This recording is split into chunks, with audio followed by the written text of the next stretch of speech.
Claramente estos versos de las Sagradas Escrituras nos dicen que es imposible amar la mundanalidad de esta tierra y amar a Dios a la vez. Es imposible. No podemos amar la mundanalidad de esta tierra y a la vez amar a Dios. Más bien, el amor a uno siempre se convierte en el aborrecimiento de otro. Así que es imposible amar al mundo sin dejar de amar a Dios. Es imposible amar a Dios sin antes no haber tomado la decisión de aborrecer al mundo. Y digo esto porque en el texto que nos corresponde estudiar hoy, los primeros 6 versículos del capítulo 4 de Primera Pedro, Pedro está recordándole a los hombres y mujeres que ya estamos en Cristo, que el tiempo para haber amado la mundanalidad de esta tierra ya terminó para nosotros. Ya terminó, y Pedro va a ser bien categórico en decirnos ese tiempo en que nosotros debimos amar al mundo terminó. Ahora ha empezado una nueva vida. Ahora nosotros estamos para hacer la voluntad del Señor en lo que nos quede de tiempo.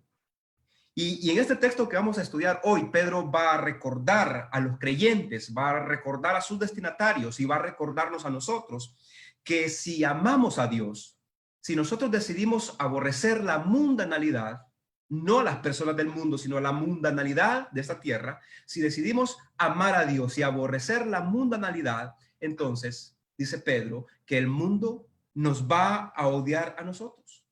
El mundo va a tenernos como gente rara, nos va a tener como gente extraña, y todo porque ya no corremos por el mismo camino en el que ellos corren. Nos van a ver como se van a extrañar de nosotros y nos van a aborrecer.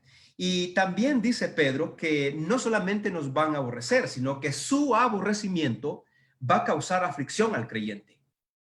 Y algunas veces esa aflicción va a convertirse en muerte. Y el versículo 6, para consolar a aquellos creyentes, Pedro les dice, y aunque ellos causen muerte a los seguidores de Jesús, Dios vivificará, oiga esto, vivificará a los que creen en él. Así que teniendo eso en mente, vayamos a la lectura del capítulo 4 de la primera carta de Pedro. A partir del versículo 1 hasta el 6 vamos a leer. Por favor, acompáñenme en esta lectura. Dice el versículo 1: puesto que Cristo ha padecido por nosotros en la carne, vosotros también armaos del mismo pensamiento, pues quien ha padecido en la carne terminó con el pecado, para no vivir el tiempo que resta en la carne conforme a la concupiscencia de los hombres, sino conforme a la voluntad de Dios. Baste ya el tiempo pasado para haber hecho lo que agrada a los gentiles, andando en lascivias, concupiscencias, embriagueces, orgías, disipación, abominables idolatrías. Y oiga el 4. A esto les parece cosa extraña que vosotros no corráis con ellos en el mismo desenfreno de disolución y os ultrajan. Pero ellos darán cuenta al que está preparado. Ellos, quienes os ultrajan, darán cuenta al que está preparado para juzgar a los vivos y a los muertos. Porque por esto también ha sido predicado el evangelio a los muertos, para que sean juzgados en carne según los hombres, pero vivan en espíritu según Dios. Así que ese es nuestro texto para nuestro estudio la noche de hoy. Y esta es la idea. Creo que ya están ahí viendo esto en sus pantallas. Esta es la idea sobre la que vamos a reflexionar esta noche. Los creyentes en Cristo no debemos vivir en el mismo desenfreno de este mundo. Esa es la idea que recoge todo el pensamiento que Pedro ha plasmado en esos primeros 6 versículos del capítulo 4. Quiero que leamos una vez más el versículo 1. Dice el versículo 1: puesto que Cristo ha padecido por nosotros en la carne, vosotros también armaos del mismo pensamiento, pues quien ha padecido en la carne terminó con el pecado. Antes de comentar este versículo, entonces la idea principal que tenemos para esta noche es esa: los creyentes en Cristo no debemos vivir el mismo desenfreno de este mundo. La pregunta que queremos responder aquí en estos 6 versículos es: ¿por qué no? ¿Por qué no? Alguien podría preguntar, ¿por qué no? Los creyentes en Cristo no debemos vivir el mismo desenfreno de este mundo. ¿Por qué no? Bueno, pues primero, porque Cristo ya nos liberó del poder del pecado a través de su padecimiento. Esa es la primera razón del por qué los creyentes en Cristo no debemos vivir en el mismo desenfreno de este mundo, porque Cristo ya nos liberó del poder del pecado a través de su padecimiento. Miren el versículo 1. Cuando leemos el versículo 1, nos damos cuenta que Pedro todavía está haciendo una réplica de lo que estuvo diciendo en los versículos finales del capítulo 3. En los versículos finales del capítulo 3, Pedro estuvo hablando del padecimiento de Cristo. Por ejemplo, observen ustedes lo que dice el 3:18, que es de los últimos versículos, porque también Cristo padeció una sola vez. Y yo creo que cuando Pedro está hablando del padecimiento de Cristo en la carne por nosotros, en el versículo 1, en el capítulo 4, está recordándose de lo que dijo en el versículo 18. El versículo 18 entonces dice: porque también Cristo padeció una sola vez por los pecados, el justo por los injustos, para llevarnos a Dios, siendo a la verdad muerto en la carne, pero vivificado en espíritu. En ese versículo 1 del capítulo 4, Pedro nos está diciendo por lo menos 3 o 4 cosas. Primero, que Cristo padeció. Lo acaba de decir en el 3:18 y en los versículos siguientes. Cristo ha padecido. Porque recordemos que el tema en el contexto de la vida de los destinatarios de Pedro es el padecimiento. Están sufriendo, están siendo afligidos, están siendo rechazados, se están burlando de ellos, están siendo atribulados por causa de Jesús. Y en el 3:18, Pedro habla del tema del padecimiento de Cristo para decirles: miren, no son ustedes los primeros en sufrir por esta gran causa del evangelio. No son los únicos en sufrir por esta gran causa. Cristo ya lo hizo. Cristo se ha identificado con ustedes y a la vez ustedes están identificándose con Cristo. Pero en el 4:1 todavía Pedro sigue haciendo eco de lo que dijo en los últimos versículos del capítulo 3. Entonces, primera cosa que dice en el versículo 4 es: Cristo padeció.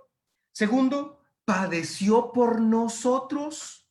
Tercero, padeció en su carne, padeció en su humanidad. Ahora, en la última parte del versículo 1, Pedro va a decir cuál es el resultado o cuál es uno de los principales resultados del padecimiento de Cristo. Mire qué dice la última parte del versículo. Pues quien ha padecido en la carne, significa quien padeció en su humanidad, en su cuerpo humano, quien ha padecido en la carne, dice, terminó con el pecado.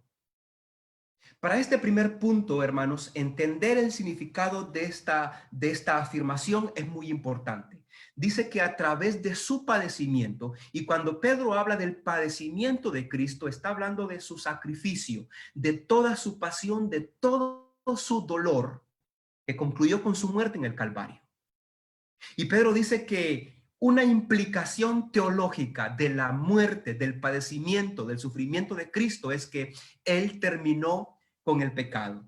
La pregunta que tenemos aquí es, entonces, ¿qué significa esto de que Cristo terminó con el pecado?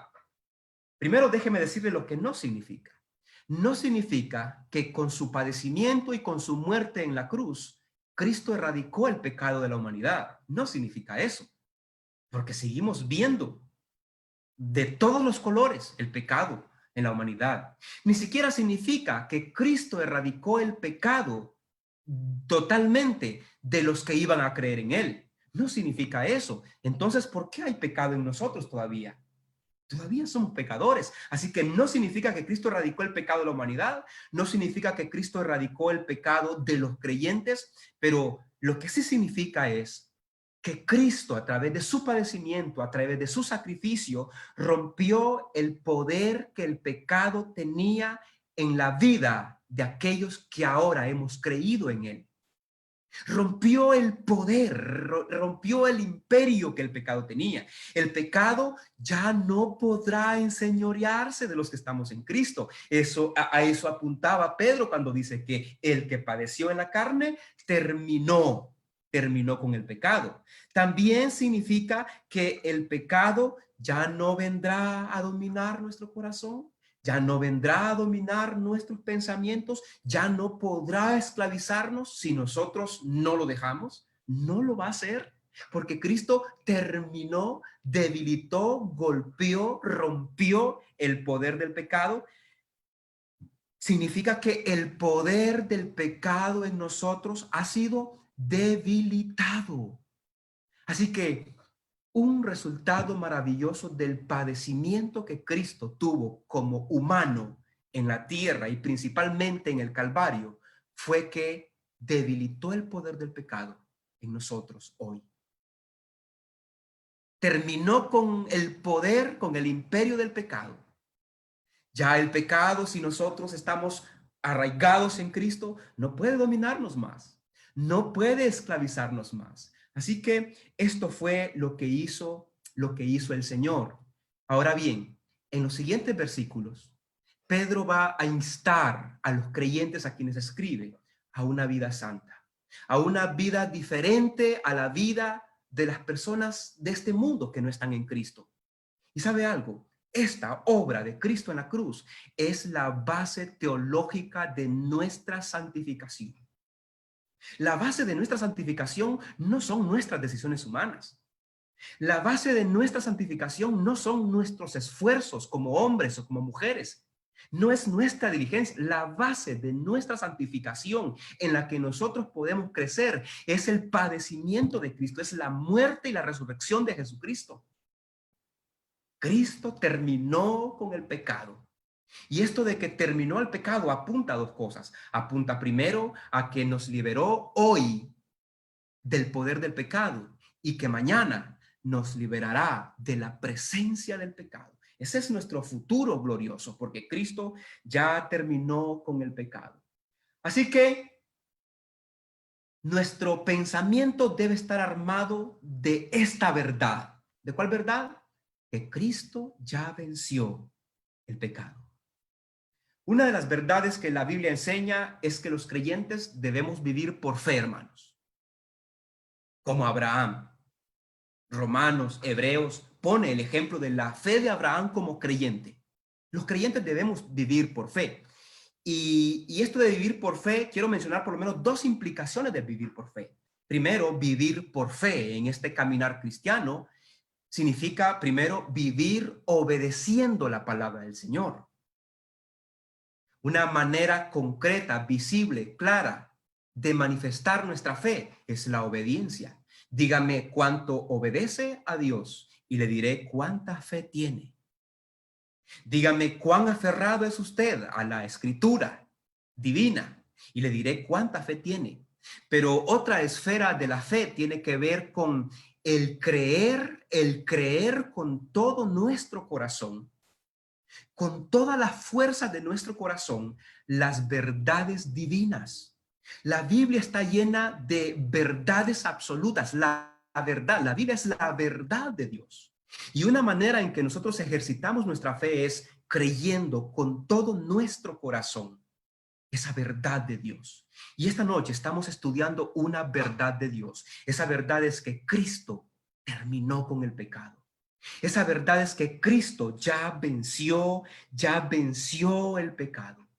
¿Sabe cuál es nuestra responsabilidad? Creer con todo nuestro corazón esa verdad y creerla día tras día y creerla de manera tan real hasta que esa fe empiece a hacer una transformación en nuestra vida. Ahora, ¿por qué creen ustedes que Pablo dice allí en la segunda parte del versículo 1. Vosotros también armaos del mismo pensamiento. ¿Sabe qué está diciendo Pedro? ¿Sabe qué está diciendo Pedro? Apropiense de esta verdad con todo su corazón, en su mente. Apropiense de esa verdad cada día que se levanten, cada día que enfrenten, digan, Cristo ya venció el pecado. Creámosla más y más al punto de que esa verdad empiece a afectar nuestra santificación. Empiece a generar en nosotros una transformación. Hermanos, popularmente se dice por allí que nosotros terminamos siendo lo que creemos. Y eso tiene mucho de verdad. Cuando nosotros creemos con todo nuestro corazón lo que la Biblia dice y crees no solamente de manera intelectual, sino que lo crees a través de los ojos de la fe en Cristo Jesús, eso va a empezar a modificar nuestros pensamientos. El creer eso va a empezar a cambiar nuestra conducta. El creer eso va a empezar a transformar no solamente nuestro hacer, sino también nuestro ser. Armaos con este pensamiento. Entonces, en la medida que nosotros creemos, pero de a de veras, que Cristo venció el pecado, en esa medida, la victoria de Cristo también empezará a ser nuestra victoria. Ahora, es preocupante el hecho de que nosotros digamos, creo que Cristo ya venció el pecado, pero nosotros estamos siendo vencidos día a día por el pecado. ¿Qué es lo que pasa entonces? ¿En qué punto estamos fallando? Si nuestro Señor ya venció el pecado, ¿por qué el pecado nos sigue venciendo a nosotros? Quizá nos falta creer con todo nuestro corazón esta verdad, que Cristo ya venció el pecado. Creer y aferrarnos a esta verdad es armar nuestro pensamiento, es armar, por eso Pedro dice, armaos vosotros también, es armar nuestro pensamiento contra la tentación, la atracción, la influencia del pecado sobre nosotros. Nuestro pensamiento debe estar armado entonces de esa verdad, de que Cristo ya murió, ya venció el pecado. Y si Cristo venció el pecado y nosotros lo creemos y vivimos cada día fundados en esa verdad, entonces también nosotros vamos a empezar a experimentar la victoria de Cristo. Este punto B lo escribo aquí, o este segundo punto, lo pongo aquí como una implicación del punto teológico, de la verdad teológica que antes ha dicho Pedro. La verdad teológica que ha dicho Pedro es, con su padecimiento, con su muerte, Cristo ha vencido el pecado. Pues déjeme decirle que eso también tiene una implicación para nosotros. Nuestro sufrimiento por causa del Señor fortalece nuestra vida contra el pecado. ¿Recuerdan ustedes lo que dijo Pedro en el capítulo 1, versículo 7, donde él comparó la fe del creyente con el oro? Y algo que tienen en común la fe del creyente con el oro, dice Pedro, es que ambas necesitan pasar por un proceso para ser purificada. Ambos, el oro y la fe, necesitan pasar por un proceso para obtener el producto más íntegro, el producto más puro, el producto más precioso.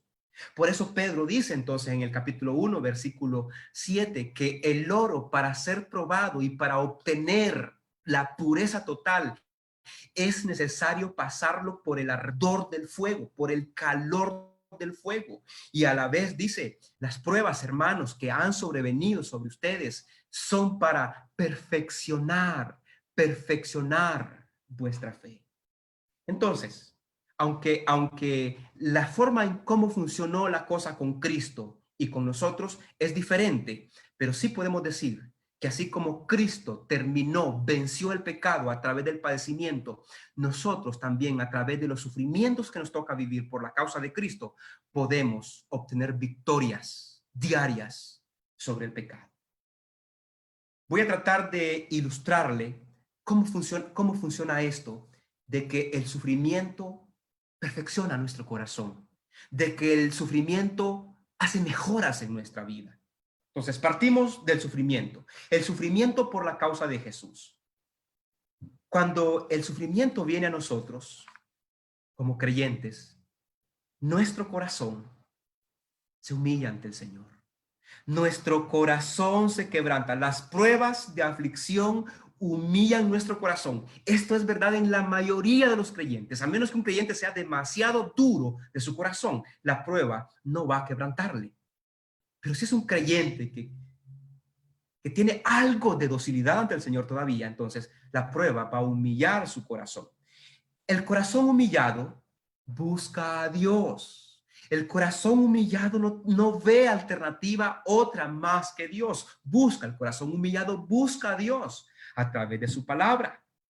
Tercero, nuestra cercanía a Dios por medio de su palabra nos ayudará a amar más a Dios. Observe cómo es esta dinámica, de cómo el sufrimiento nos lleva a ser mejores hombres, mejores mujeres. Decíamos que nuestra cercanía a Dios a través de su palabra nos ayuda a amar más a Dios. Y luego, entre más amamos a Dios, más satisfacción encontramos en Dios. Todo lo que el ser humano busca en esta tierra es felicidad, es plenitud, es satisfacción. Y al ser humano le es más fácil buscar satisfacción para su vida en el mal que en el bien, en el pecado que en Dios. Pero mire cómo las pruebas, cómo las aflicciones de la vida nos orillan, nos arrinconan hasta encontrar satisfacción en Dios. Y una vez el creyente ha encontrado satisfacción en Dios, entonces menos será la fuerza gravitacional o gravitatoria hacia el pecado. Por eso Pedro dijo allá en 1:7 que así como el oro es probado para obtener el producto más íntegro a través del fuego, la fe del creyente es probada para obtener la mejor calidad de él a través de las aflicciones. Entonces, mis hermanos, ¿por qué por qué no, o por qué los creyentes en Cristo no debemos vivir el mismo desenfreno de este mundo? Porque Cristo ya nos liberó del pecado a través de su padecimiento. Hemos dicho que nuestro padecimiento debe estar armado, o nuestro pensamiento debe estar armado de esta verdad, que Cristo ya venció al pecado. Nuestro sufrimiento por causa del Señor nos fortalece contra el pecado. Y tercero, el tiempo que nos resta para vivir en la tierra podemos vivirlo conforme a la voluntad de Dios. ¿Y sabe por qué podemos vivirlo para agradar al Señor? Porque Cristo ya venció el pecado, porque Cristo ya terminó con el pecado, porque Cristo ha debilitado el poder del pecado en nosotros. Por eso ahora nosotros podemos vivir para agradar, para hacer la voluntad del Señor. Mire qué dice el versículo 2. Terminó con el pecado, versículo 2, para no vivir el tiempo que resta en la carne. Hermanos, estamos al día 7 de agosto del 2020. En este momento tenemos un pasado y tenemos un futuro. En este momento tenemos un pasado y tenemos un futuro. Y lo que está diciendo en este versículo 2, el apóstol Pedro, es que el tiempo que nos queda, pensando en lo que nos queda por delante, dice, no lo vivas conforme a las concupiscencias de los hombres, sino conforme a la voluntad del Señor. Otra gráfica para tratar de ilustrar esto. Esta línea representa nuestra vida. Supongamos que la vida es demasiado larga, pero posiblemente esa línea sea más corta, una vida más corta. En este momento conocimos a Jesús. En ese momento la misericordia del Señor nos alcanzó. Y aunque nuestra conversión a Jesucristo haya sido hace 20 años, ese punto de esa flecha hacia abajo también es nuestro presente. ¿Ya? En ese momento nos encontramos ahorita. Entonces Pedro está diciendo que todo el tiempo de atrás nosotros lo vivimos conforme a las concupiscencias de los hombres. Nosotros vivimos en el desenfreno de este mundo. Vivimos enredados en los pecados del corazón, en las modas pecaminosas de este mundo. Allí vivimos. Y mire que más adelantito, en el versículo 3, Pedro va a decir, basta, basta. O sea, alto, hasta aquí no más. Se acabó. Entonces, el versículo 2 dice, Cristo venció el pecado, debilitó el pecado para que nosotros no vivamos. ¿Cuál es el tiempo que resta?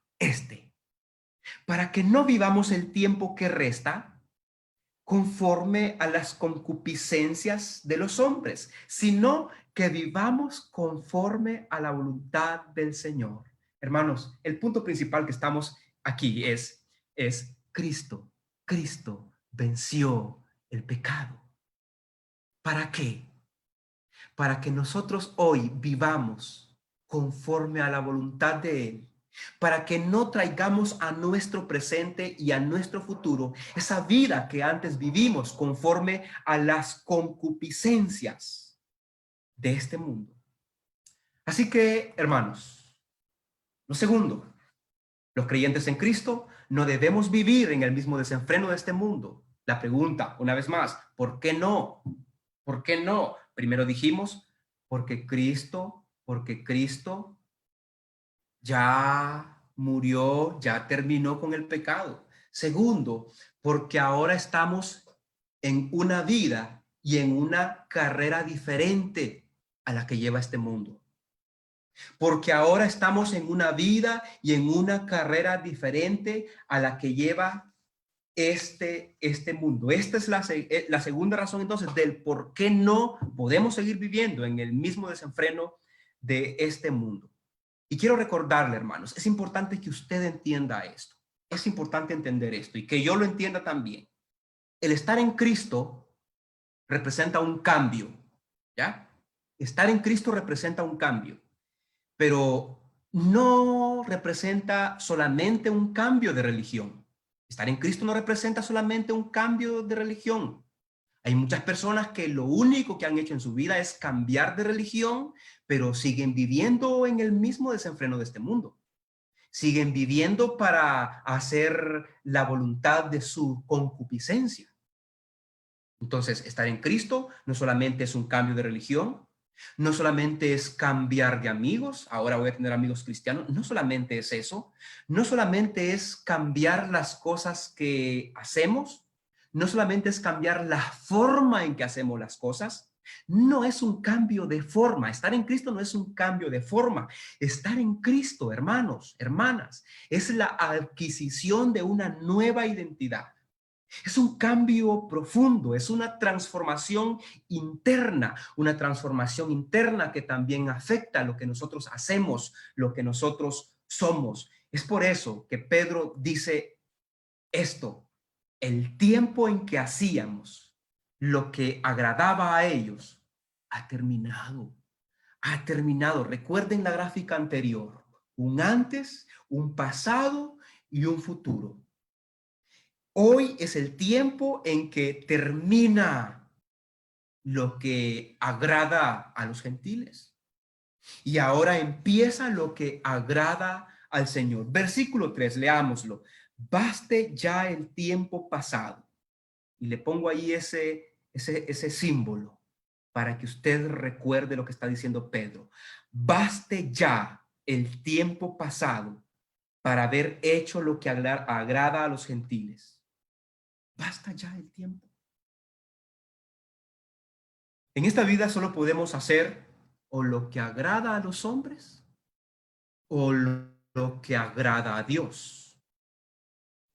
Y es obvio decir que si hacemos lo que agrada a los hombres, no podemos agradar a Dios. Y si hacemos lo que agrada a Dios, no podemos agradar a los hombres. Y este segundo punto es muy importante en toda la carta de Pedro. Aquellos creyentes a quienes escribe Pedro están agradando a Dios. Por lo tanto, no pueden agradar a los hombres. Y los hombres se sienten ofendidos, se sienten extrañados de que esta gente ya no agradan no los agradan a ellos. Entonces, Pedro dice, baste ya el tiempo. Ya basta, dice la Nueva Versión Internacional. Ya basta, hasta aquí no más. Ya es bastante tiempo el que dedicaron a lo que agrada a los gentiles.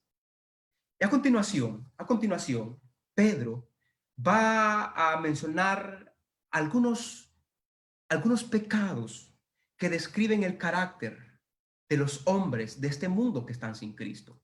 Por ejemplo, habla de lascivias.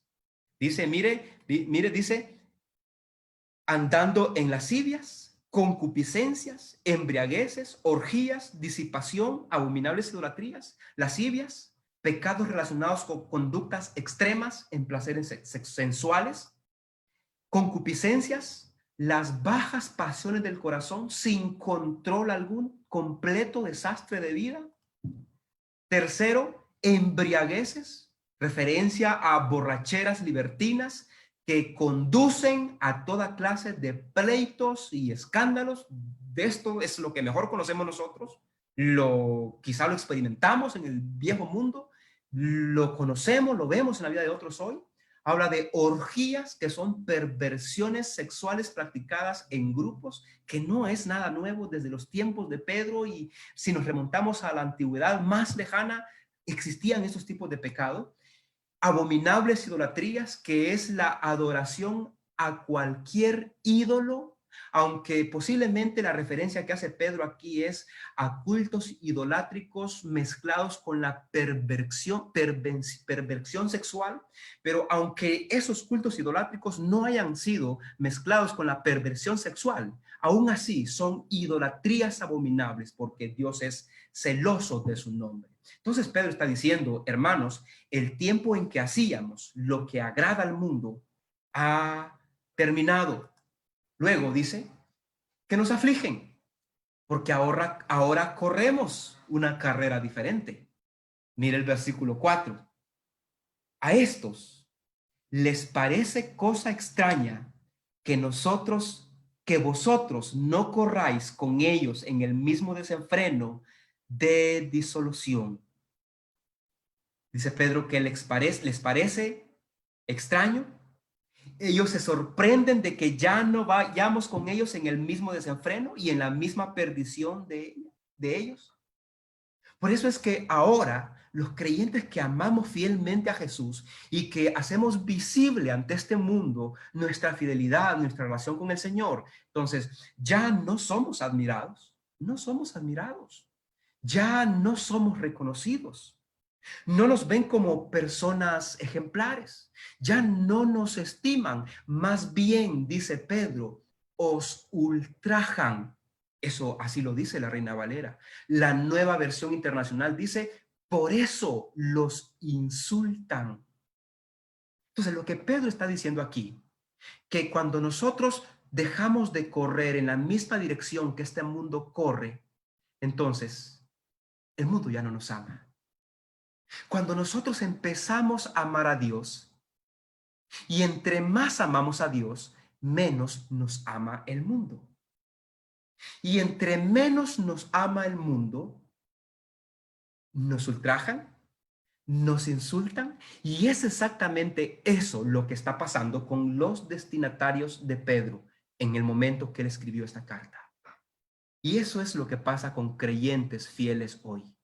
En uno de estos días pasados yo estuve hablándoles de algunas maneras en que los creyentes fieles a Jesús sufren hoy el insulto, la burla, el desprecio, la exclusión.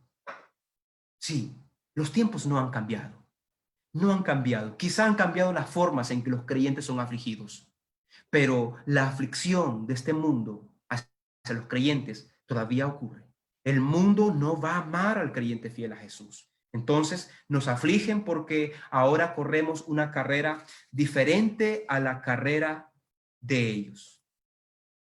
Y tercero, dice el versículo 6, que ellos afligirán la humanidad, afligirán el físico, el corazón físico de aquellos creyentes, pero esos creyentes seremos vivificados por el Señor. Mire cómo lo dice el versículo 6. Porque por esto también ha sido predicado el evangelio a los muertos, para que sean juzgados en carne según los hombres. Pedro tiene algunos versículos que pueden prestarse a confusión y versículos que no son fáciles de interpretar, como el que abordamos el domingo pasado, ¿recuerda? Donde dice que después de la resurrección, Cristo fue y predicó al espíritu, a los espíritus encarcelados, espíritus que en otro tiempo aguardaron la paciencia en los tiempos de Noé, ¿recuerdan? Ahora hay otro texto aquí que puede llevarnos a confusión. Dice nuevamente el versículo 6. Porque por esto también ha sido predicado el evangelio a los muertos. Mira esta afirmación, qué interesante. Por esto también, dice Pedro en el versículo 6, ha sido predicado el evangelio a los muertos. ¿Qué significa esto? ¿Qué significa esto? Hermanos, si vamos a interpretar estas líneas en todo el contexto de la Biblia, tenemos que descartar que la predicación o que el evangelio se le predica a los muertos. O sea, yo puedo garantizarle, tomando como contexto la palabra del Señor, puedo garantizarle que en este momento no hay ningún evangelista allá en el mundo de los muertos sin Cristo hablando del evangelio. Se lo puedo asegurar, no hay un evangelista allá en el infierno predicando el evangelio a los que se perdieron. Más bien, la Biblia enseña que la predicación del evangelio es para los vivos. La predicación del evangelio es mientras el hombre, la mujer vive.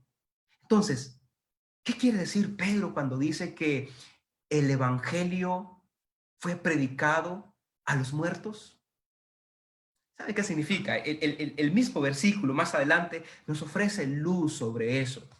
Lo que está diciendo Pedro es que el evangelio se predicó a hombres y a mujeres en el pasado, pero que en este momento ya están muertos. No que el evangelio se les predicó a ellos mientras estaban muertos, sino que se les predicó a hombres que ya murieron. Se les predicó a mujeres en vida, pero que ahora están muertos. Entonces, Pedro, la idea que puede estar plasmada ahí en este versículo es, bueno, en el pasado, antes que murieran, a esos hombres y mujeres se les predicó el evangelio. Lo escucharon, lo entendieron, primero. Segundo, lo obedecieron. Creyeron en ese evangelio, aceptaron a Jesucristo como su Salvador. Tercero, y aquí viene el contexto de la carta. Tercero, esos creyentes, por haber empezado a correr una carrera diferente a este mundo, empezaron a sufrir. Empezaron a experimentar dolor y posiblemente algunos de ellos hasta fueron matados. Por eso dice el versículo 6 entonces, porque por esto también ha sido predicado el evangelio a los muertos. Oiga, para que sean juzgados en la carne según los hombres. Esos creyentes, esos muertos de los que habla el versículo 6, antes de morir, fueron juzgados por los hombres. Así como fue juzgado Cristo por causa de la justicia, ellos fueron juzgados por causa del evangelio. Y ese juicio para algunos de ellos pudo representar la muerte. Pero ¿qué importa? Dice Pedro. ¿Qué importa si ellos fueron juzgados en la carne, en su cuerpo físico? Si nuestro Dios, en el mismo momento que murieron, los vivificó, dándoles morada en su presencia. Si Dios en el regreso de Jesucristo va a resucitar sus cuerpos para que vivan para siempre con Él. Entonces, por eso el punto número 3, aunque ellos aflijan nuestra humanidad, seremos vivificados por el Señor. ¿Y sabe qué más dice Pedro en el versículo 5? Que estos que juzgan a los hijos de Dios, que ultrajan a los hijos de Dios porque ya no corren en el mismo desenfreno de disolución de ellos un día van a estar cara a cara, van a estar cara a cara con el Señor. Mire qué dice el el versículo 5, pero ellos darán cuenta al que está preparado para juzgar a los vivos y a los muertos. Los jueces y los juzgados, los acusadores y los acusados, vamos a tener un destino diferente. Mire qué va a pasar con los acusadores. Ellos darán cuenta al gran juez. Ellos un día estarán cara a cara ante el terrible juez, ante el Dios de ira, el Dios que es fuego consumidor. Estarán cara a cara ante el gran juez, por un lado. Por el otro lado, nosotros, los que ya no corríamos en el mismo camino de desenfreno, los que fuimos ultrajados, los que aguardamos con paciencia, devolviendo bien por mal, devolviendo bendición por maldición, sometiéndonos a la tiranía de gobierno y siguiendo las reglas del Señor para vivir una vida santa, nosotros seremos vivificados con Dios, o en el momento de nuestra muerte, siendo recibidos en las moradas eternas, o en el día del regreso del Señor Jesucristo, cuando nuestro cuerpo será transformado a la semejanza de Jesucristo. Así que, mis hermanos, las conclusiones de esta reflexión son las siguientes. Primero, esta noche la palabra del Señor le ha recordado que ese pecado con el que usted ha estado luchando sin tener éxito, déjeme incluirme a mí en esto mejor. Esta noche, la palabra del Señor nos ha recordado que ese pecado con el que hemos estado luchando sin tener éxito es mi realidad. Y no tengo duda de que es su realidad también. Aquí viene la buena noticia para nosotros, hermanos. Ese pecado ya ha sido vencido por Cristo en la cruz. Ya ha sido vencido. Aunque ese pecado nos ha estado venciendo a nosotros día tras día, Cristo ya lo venció a la cruz. Cristo ha terminado con el poder de ese pecado. Ahora, nosotros participaremos de la victoria de Cristo sobre ese pecado si nos mantenemos unidos a Cristo en amor, si nos mantenemos a Cristo unidos en devoción, si nos mantenemos unidos en obediencia y en servicio a Cristo. En nuestra unión sincera a Cristo, nosotros obtendremos la libertad de ese pecado. Por eso Cristo dijo, si permanecéis en mí, yo voy a permanecer en ustedes. Permaneced en mí y yo en ustedes. El que permanece en mí y yo en él, lleva mucho fruto, experimenta muchos triunfos sobre el pecado en Cristo Jesús, pero separados de mí nada podréis hacer, separados de mí seréis presa fácil del pecado, separados de mí vamos a ser víctimas del pecado. Segundo, Cristo obtuvo la victoria sobre el pecado. Amén. Y lo hizo para que lo que nos quede de vida en esta tierra, hermano, no sé cuánto nos queda de vida. No sé cuánto.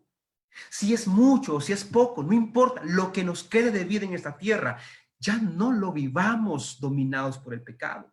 El tiempo que tenemos por delante es para vivir agradablemente ante el Señor. Podemos conocer, gracias al triunfo de Cristo, podemos hacer su voluntad. Ahora es el fin. Ahora es el fin de lo que agrada a los hombres. Para nosotros ahora es el fin de lo que agrada a los hombres, pero es el inicio de hacer lo que agrada al Señor. Tercero, entre más agradable sea nuestra vida al Señor, y ojo, menos amados, menos admirados, menos reconocidos seremos por este mundo. Esta es una verdad que lo enseña la Biblia. No se vaya a extrañar. Prepárese para amar y honrar más a su Señor. Preparémonos, pero preparémonos también para ser menos amados y menos estimados por este mundo. Entre menos amados somos por este mundo, mire esto, si le sirve de consuelo, entre más amados somos por este mundo, más abrazados nos sentimos por la gracia de nuestro Señor. Y terminamos con esto. Mientras el mundo aflige el corazón del creyente fiel al Señor, el Señor vivifica el corazón de sus fieles. Mientras el mundo no desea al creyente fiel en su mundo, el Señor le recibe y le vivifica en su presencia. Nuestro sufrimiento en este mundo será pequeño, dice Pablo en Romanos 8:18, comparado con la gloria venidera que en nosotros ha de manifestarse. Así que, mis amados hermanos, les recuerdo nuestra idea. Los creyentes en Cristo no debemos vivir el mismo desenfreno de este mundo. Dios nos ha llamado a una esperanza diferente. Oremos. Amado Señor, muchas gracias por tu palabra. Muchas gracias porque tu palabra nos alienta a afirmar aún más nuestros corazones. Porque tu palabra vigoriza nuestro espíritu para llevarnos hasta las últimas consecuencias por amor a ti. Si no vamos a poder ir hasta lo último de la tierra, por lo menos queremos ir hasta las últimas consecuencias. Y quizá las últimas consecuencias sea sufrir por tu causa. Pero nuestro sufrimiento por amor a ti tiene mucho sentido, porque tú padeciste en la carne para terminar con el pecado. Y si tú terminaste con el pecado, ya nada puede terminar con nosotros. Podrían matar nuestro cuerpo, pero no podrían tocar nuestra alma. Gracias por la esperanza eterna que nos das de vivificarnos en espíritu según Dios. En el nombre de Cristo Jesús oramos. Amén y amén. El Señor